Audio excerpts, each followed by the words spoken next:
दर्शकों नमस्कार। आज हम आपको मध्य प्रदेश के बुरहानपुर ज़िले लिए चलते हैं, जहां आज केला और उसके अंतर्वर्ती फसल के रूप में जो हल्दी का उपयोग किया जा रहा है उसकी खेती के बारे में, और साथ साथ केले के वो अंग जो हम फेंक देते हैं, जिसका हम अनुपयोगी समझ के छोड़ देते हैं, किसान भाई छोड़ देते हैं, उसका क्या क्या उपयोग हो सकता है और उनका हम क्या क्या मूल्य संवर्धन कर सकते हैं, इसके बारे में बातचीत आज हम करेंगे। और उसके बारे में विशेषज्ञ हमारे बीच में हैं, उनसे भी बातचीत होगी और उसके साथ साथ वो हमें बताएंगे, उनके प्रदर्शन भी बताएंगे। तो आइए आपको लिए चलते हैं इस प्रदर्शनी में।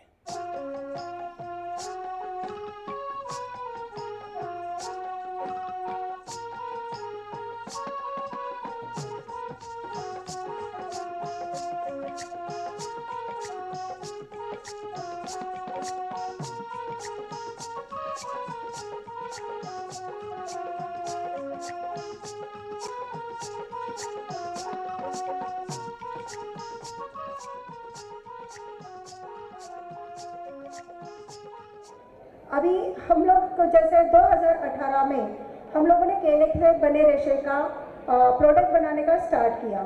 2018 से हम लोग हमारे प्रोडक्ट बना रहे थे। बनाते बनाते अभी आगे के स्टेप में आप देख सकते हैं कि केले की खम को खेतों से कटने से लेकर तो बनाना हैंडीक्राफ्ट तक बनाने की प्रोसेसिंग को बताया गया है। इसे मैं आपको विस्तार से बताना चाहूँगी। जैसे हमारा ये क्षेत्र है बनाना फाइबर वाला, ये कुल 23,000 हेक्टेयर में केले की खेती के उत्पाद किया जाता है।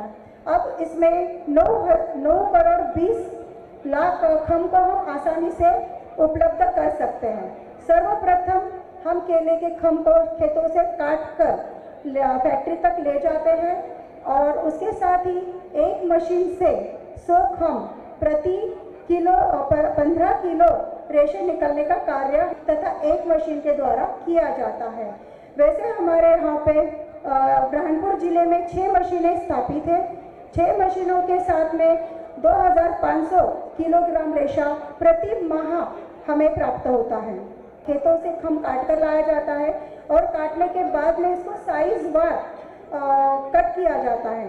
पहले 2 साइजों में कट करके उनको साइज और रखा जाता है। रखने के बाद में उसको मशीन तक ले जाया जाता है। मशीन तक ले जाने के बाद में उसको मशीन के द्वारा एक एक स्लाइस को निकाला जाता है और मशीनों के द्वारा हमें लंबे तथा सफ़ेद रेशे प्राप्त होते हैं। लंबे तथा सफ़ेद रेशे प्राप्त होने के बाद में एक मशीन हमारी 10 से 15 किलो रेशा हमको प्राप्त होता है। ये रेशों को हम सुखाते हैं। सुखाने के बाद हम इसे कंघी की सहायता से साफ करने के बाद ही हम लोग इसको चोटी तथा रस्सी इसकी बनाई जाती है। चोटी तथा रस्सी बनाने के बाद में इसके प्रोडक्ट हम लोग बनाते हैं। जैसे आगे आप देख सकते हैं कि हमारे प्लांटर्स हैं।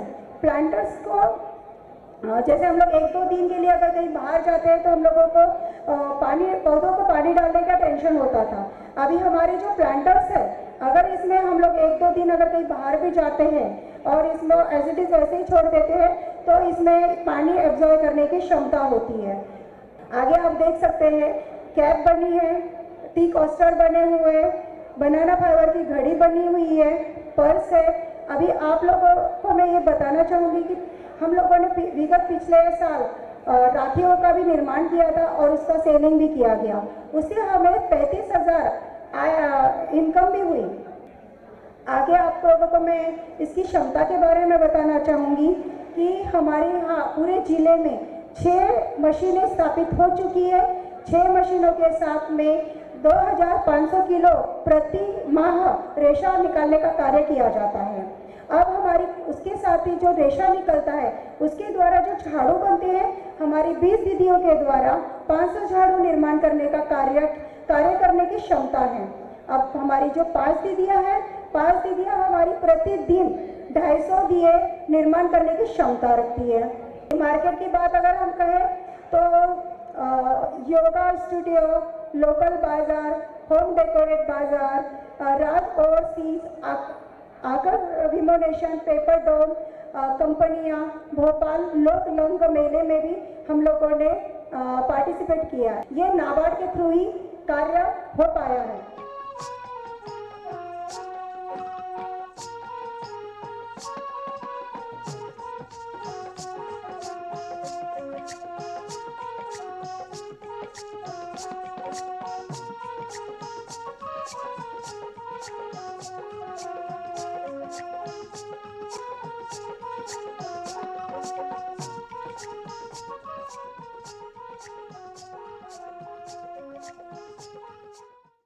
मैंने देखा कि औरतें बड़ी इंथुजियास्टिक हैं, बहुत सीखने की चाहत है उनमें, लेकिन सबसे बड़ा सवाल है मुझे उनसे कि आप ये कर क्यों रहे हैं? आप क्या जानते हैं, इसकी महत्व जानते हैं, समझ रहे हैं कि क्यों करा रही है गवर्नमेंट आपसे या आपकी हेल्प क्यों कर रही है?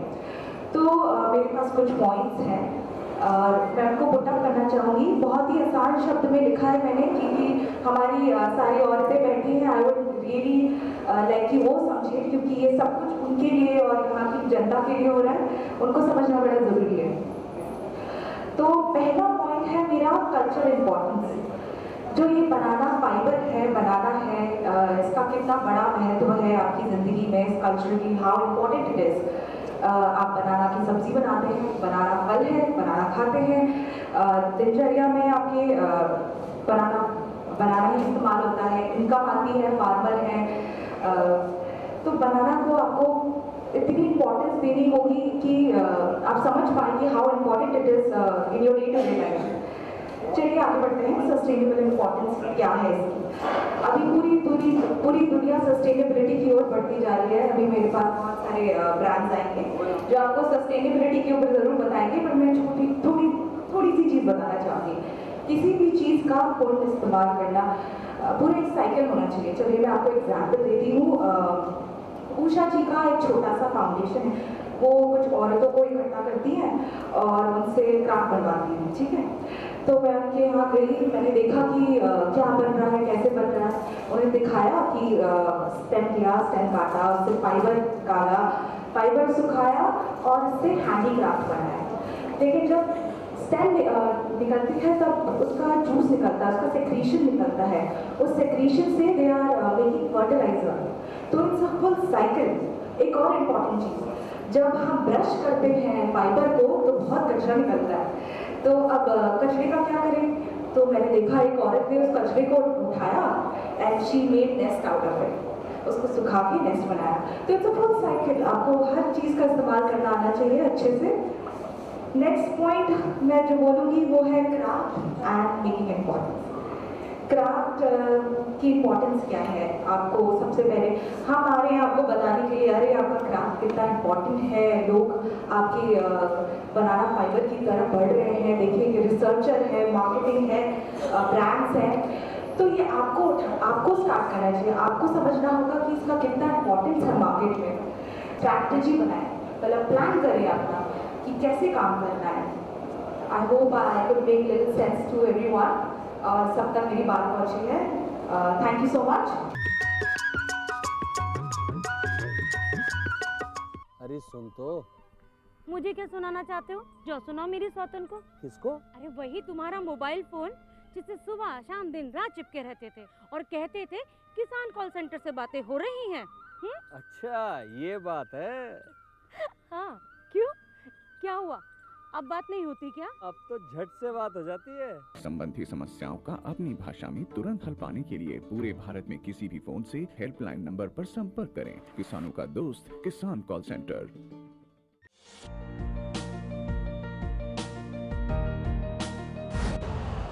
यूरिया का स्वदेशी उत्पादन 70 लाख टन बढ़ाने के लिए 6 उर्वरक संयंत्रों का उद्धार किया जा रहा है।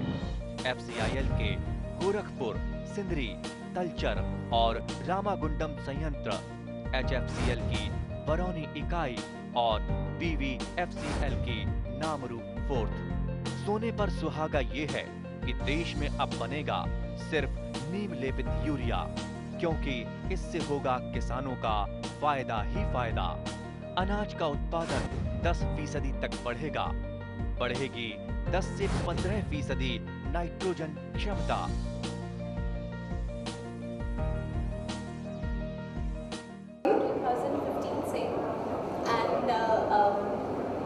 तब मैंने अपना PhD रिसर्च स्टार्ट किया था। रिसर्च के बाद नॉर्मली रिसर्च हमारी लाइब्रेरीज में ही रह जाती है, but that was not the idea. Library से as an lab to land was the idea. और जो रिसर्च किया था उसे हम फील्ड पे ले गए, एक पायलट स्केल पे ट्रायल रन लिया और काफ़ी सक्सेसफुल रहा। 18 women were involved in that project जहाँ उन्होंने ट्रेनिंग लिया और they could develop interesting fabrics। जब हम बात कर रहे हैं non woven paper fibre composites, यहाँ हम फाइबर को बनाना फाइबर को कन्वर्ट कर दे रहे हैं और फिर उसे यूज़ कर रहे हैं। टॉकिंग अबाउट टेक्सटाइल्स जहाँ मैं फाइबर की एसेंस एज इट इज़ रख रही हूँ। आई एम नॉट डाइल्यूटिंग और I am not converting the stage of the fibers. Next slide. If you see, banana fabrics अभी showcase हुए थे recently 2022 February में New York Fashion Week. So this you see, ये picture मैंने लिया है, यहाँ पे भी आप देखेंगे garments में नहीं है, कपड़ों में as in apparels में नहीं है ये fabric। जो प्रेजेंटेशन है वो एक्सेसरीज में है, हैंडबैग में है, क्लच में दिखाई दे रहा है आपको। तो जब हम टेक्सटाइल्स की बात करते हैं तो people are using it into accessories, not into apparels. Next slide. अभी जब इंट्रोडक्शन हो रहा था तो somebody mentioned कि it is not for niche market. It is a very debatable point कि कोई भी प्रोडक्ट या कोई भी रॉ मटेरियल अवेलेबल है तो उसके मल्टीपल यूजेस हो सकते हैं। आप एक एंड यूज नहीं उसके लिए जनरेट कर सकते हैं। तो definitely at present banana fibre into textiles is a निश मार्केट प्रोडक्ट।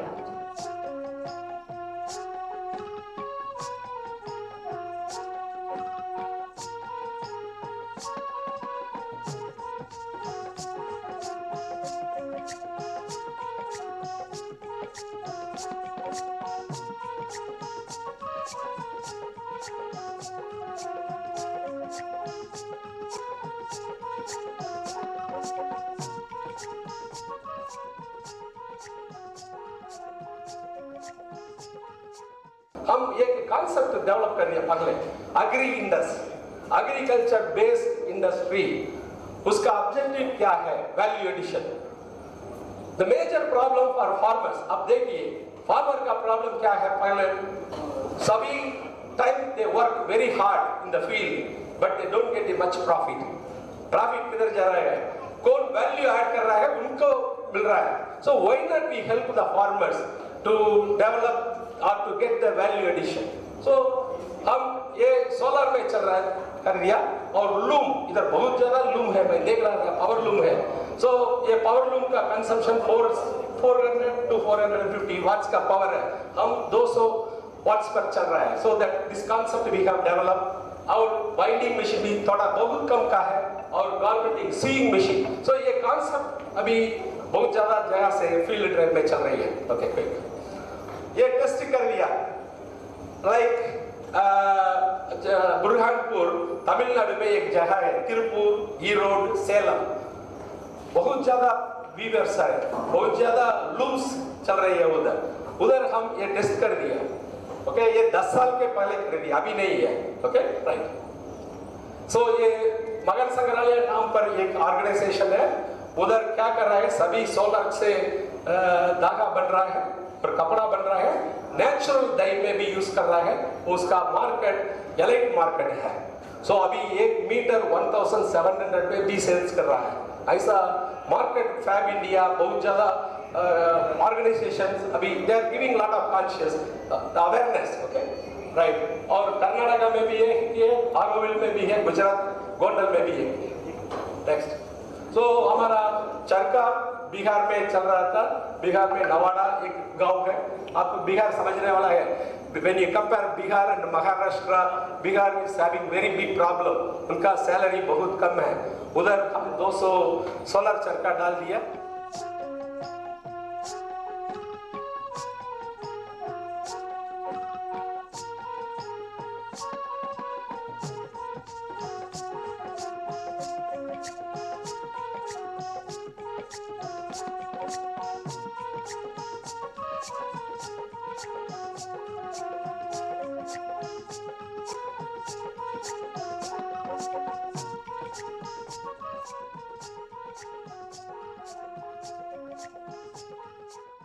किसान भाइयों, हम बुरहानपुर में केला और हल्दी उत्सव में पधारे थे। यहाँ हमने किसान भाइयों से खेत पे भी जा के बात करी, भ्रमण भी किया। तो उसी के तहत आज हम यहाँ इस खेत पे पधारे हैं और केले की खेती के बारे में शुरू से आखिरी तक आज हम बातचीत कर रहे हैं। आज हमारे बीच में किसान भाई, प्रगतिशील किसान भाई, आइए उनसे बातचीत करते हैं। दादा राम राम। नमस्कार। हाँ, ये बताएं, आपका शुभ नाम दें, पूरा परिचय दें, कहाँ से रहने वाले हैं, क्या है, पूरा बताएं। ये खेत कहाँ पे है? सोनू संतोष पाटिल, हाँ। नाम उमरदा, हाँ। तहसील नेपाल नगर, जिला बुरहानपुर। अच्छा अच्छा, ये खेत अपना कौन से जगह पे है? ये ग्राम उमरदा। उमरदा गांव के अंतर्गत है आपका ये केले की खेती। लगभग कितनी है? केले की खेती लगभग 15 एकड़ है।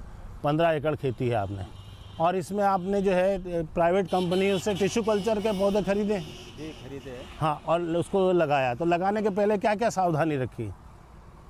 लगाने के पहले ये इसी खेत की तैयारी की। खेत की तैयारी के साथ साथ खाद भी दी होगी, गोबर की खाद डालते हैं? खाद दिया गया है। हाँ हाँ। और रासायनिक खाद कुछ डाली? हाँ, और रासायनिक खाद फास्फेट डाला है, सुपर फास्फेट, सुपर फास्फेट और DAP, 10-26, हाँ हाँ। पोटाश। ये पौधे की मात्रा के हिसाब से आपने डाली है। हाँ। अच्छा, ये जो जहाँ जहाँ पौधे लगाए उसके पास में डालते हो या कि पूरे खेत में एक तरफ से उड़ा देते हो? नहीं, जहाँ पौधा लगा है उसी जगह पे वहीं खड्डा खोदते हो और उसी में डाल के खाद और ये मिला के और फिर पौधा लगा देते हो। ये कौन से टाइम पे लगा, किस महीने में लगा, कुछ याद है? ये जून माह में लगाया है। जून के महीने में आपने लगाया इसको। और उसके बाद इसमें ड्रिप की सिंचाई लगा दी है? हाँ, ड्रिप की सिंचाई लगा है ना? 16 mm नली। और समय समय पर इसमें कुछ दवाई खाद डालते हैं इसमें? हाँ, दवाई खाद डालते हैं, जैसा वाटर सोलोबर में आता 13-045, 050। हाँ हाँ हाँ हाँ, ये फंजीसाइड और इंसेक्टिसाइड ये भी आप टाइम टाइम पे डालते रहते हैं। तो उससे ये फ़ायदा होता है कि भाई कोई बीमारी नहीं लगती इसमें, है ना? अच्छा, आपकी फसल तो बहुत अच्छी स्वस्थ दिख रही है। स्प्रे वगैरह करते हैं हाँ रोकने के लिए। हाँ हाँ हाँ। तो ये चीज़ देखिए, आपकी फसल बहुत अच्छी स्वस्थ खड़ी हुई है। अब ये कब तक आ जाएगी? ये आएंगी 7 महीने में, एन होती है उसको। हाँ हाँ हाँ। 10 से 11 माह में कटिंग हो जाती है उसकी। अच्छा, यानी जून में लगाइए तो आने वाले मई तक, अप्रैल मई तक ख़त्म खाली हो जाएगी। अच्छा, एक बात बताया आपने, जैसे पौधा लगा दिया उसके साइड में से शक्कर भी निकलते होंगे? हाँ, तो उसको काटते रहते हो कि उसको खोद देते हो? नहीं, काटते रहते हो। उसको काटते रहने दो। उसके काटने पे ही वो एक पौधा अपना अच्छा स्वस्थ बड़ा होता है ना? अच्छा, इसके बीच में आप कुछ और दूसरी फसल लेते हो? इसमें केले के अगर पिल बाग ले सकते हैं अपन। हाँ, हल्दी की खेती कर सकते हैं?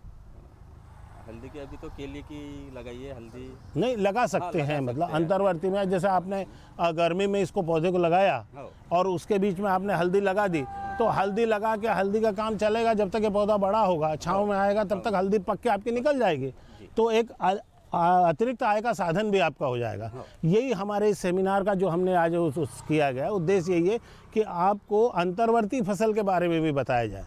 अच्छा, इसके साथ साथ जब केला काट लेते हैं आप, तो ये जो नीचे वाला तना है ये जाके रेसे वाले खरीद लेते हैं, इसको ले जाते हैं अपने खेत में से और रेसा बनाते हैं। और रेसे से जो है, जो अपना जूट का काम होता था वैसे बैग बन रहा है और कपड़े बन रहे हैं और उसके साथ साथ दूसरी चीज़ों में भी उपयोग हो रहा है। तो ये भी आपका काम खुद भी कर सकते हो आप शुरुआत में। और जो किसान जो कर रहा है, जो व्यापारी कर रहे हैं, उनके साथ भी सहयोग करोगे तो खेत की सफाई भी हो जाएगी आपकी, है ना? तो अच्छा, इसके बाद लगभग अब पैसे की बात करें कि ये जैसे आपने 1 एकड़ में लगभग अपन ने 1 एकड़ में फसल लगाई है, तो कितनी तक आमदनी कम से कम हो जाती है, ज़्यादा से ज़्यादा एक अंदाज से? कम से कम वो तो मौसम पे और फिर भी एक हाँ, इतने साल से आप कर रहे हो तो फिर भी अंदाज से 1 बीघे में आपको कितना मिल जाते हैं? एकड़ चलता है, बीघा चलता है? एकड़। हाँ, तो 1 एकड़ में 1600 पौधे बैठते हो। हाँ, 5-5.5 के मारे 5.5 के पौधे पे हाँ दूरी पे लगाते हो तो 16। अच्छा, कितना मिल जाता है लगभग? जैसे रास के हिसाब से पकड़ लो, 30 की रास आई, मार्केट अच्छा है, भाव अच्छा है, तो जैसा पौधा गिर जाता अपने को 350-400 रुपये एक पौधा। हाँ, तो 350 ही अपन माने, 300 ही माने चले। रेट अच्छे। हाँ, तो 16 हाँ उस हिसाब से जोड़ा जाए। रेट पे डिपेंड करता है, बाजार के ऊपर करता है, मौसम के ऊपर होता है, क्वालिटी के ऊपर निर्भर करता है। इस तरह से आप अपने केले की फसल तैयार करते हैं और केले की फसल में आप इतनी अच्छी आमदनी लेते हैं। अच्छा, इसके बाद खेल खाली कर देते हैं या दूसरा वापस लेते हैं इसी में? तो वापस बिलबाग लेते, हाँ। बिलबाग पे फिर कपास या तुअर, फिर हाँ। और फिर से केला। अच्छा, मतलब एक दो साल का अंतर, 2 साल चला लगातार ले लेते हो। हाँ, तो ये इस तरह से आपका बचत भी हो जाती होगी, पौधे की बचत पूरी बच जाती है ना। दूसरी बार पौधा नया नहीं लगाना पड़ेगा आपको, है ना। तो इस तरह से यदि आप देखिए किसान भाइयों, इस तरह से यदि आप अपने खेत में दूसरी फसल के अलावा यदि आप अपने क्षेत्र में केले की फसल लेते हैं, तो केले की फसल से आप इतनी आमदनी ले सकते हैं और फ़ायदा ले सकते हैं। अच्छा, इसमें एक बार लगाने के बाद कोई विशेष ज़्यादा तो चक्कर नहीं रहता? नहीं, ज़्यादा बीमारी भी नहीं, 2-4 बीमारी है, बंची टाप नाम की एक बीमारी, 2 एक वायरस की बीमारी होती है, तो उनकी दवा अपन कर सकते हैं। कोई ज़्यादा विशेष देखभाल उसकी करने की ज़रूरत नहीं पड़ती। तो पाटिल जी, आप हमारे बीच पधारे और हमारे बीच इतनी अच्छी जानकारी दी, इसके लिए आपका बहुत बहुत धन्यवाद। नमस्कार किसान भाइयों, स्वागत है आपका खबरें खेती की में। आज के मुख्य कृषि समाचार इस प्रकार हैं।